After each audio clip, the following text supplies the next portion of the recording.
Ewen neus gret hag a zo er strolet neus gret ur skritel ar pechroari a neuze on neus sinet all pepini a dra evit ar skol.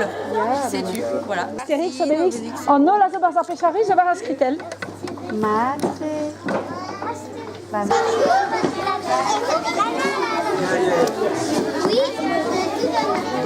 Ober ar pechroari a mon da velet ar skolioù. Ma hier eo an amzer, kellen a renne kenta ben o un eur vezous pen, hier eo hag eo tud a barritre vit kana, a tud a barritre vit c'hoari, c'est on eus bet ar zonj, c'est vel ur pechroari. Penaos eo bet digemeret ar meneuze gant la lycée da gentor. Ore peogure de kavout arran evit sevel un dravelse, quoi. Ma gant an amzer e kaz gwaler, mais poan meus a reiñ da gompren da skouer ar vech kenta, et on eus rinket mont da get ur minibus tre betek l'anion hag eoa torpen tre rostan minibus nul hag bremañ zo kaz gwaler. Ar condition de kenta zo bet diestre mais ar strolat a oa plus justre hag eus pen e kanen me brao spontus.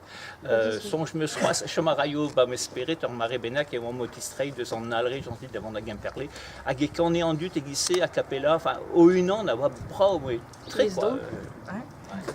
A penaos peus kevet ar pechroari ar bloaman.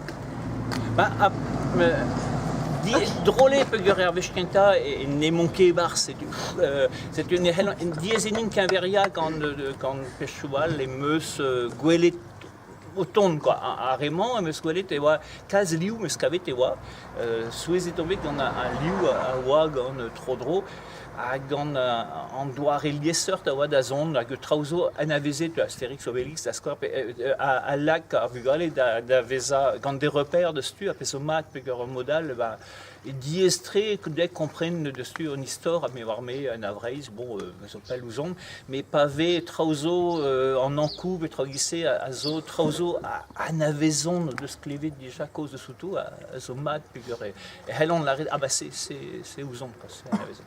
N'aurait plijus? Plijus hag dijavel, a vech kenta din gwelet tra deus an diavez, quoi, a modal, mais plijus davad e plijus a vech kenta pa oan gant ar furlekinos e la ren morse ne gaven ur strolat ken plijus hag ar furlekinos. A reze oa plijus.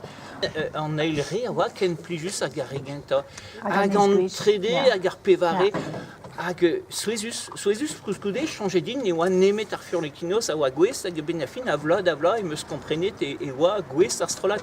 Hag war l'er ne oa ken a met ar pechroari, me oa ie tout a pez a zo en diavez ar pechroari a zo detenus a veva assemblez. A ben a fin a vecho meus chanjet me mad vefe d'an ol gelenerien tremendrei peogwir e tesker d'ar an predi a liceidien en doa real neke nemet kelener liceat gant an tout a reolennou a zo trodro, mais kaout un dar an predal, quoi.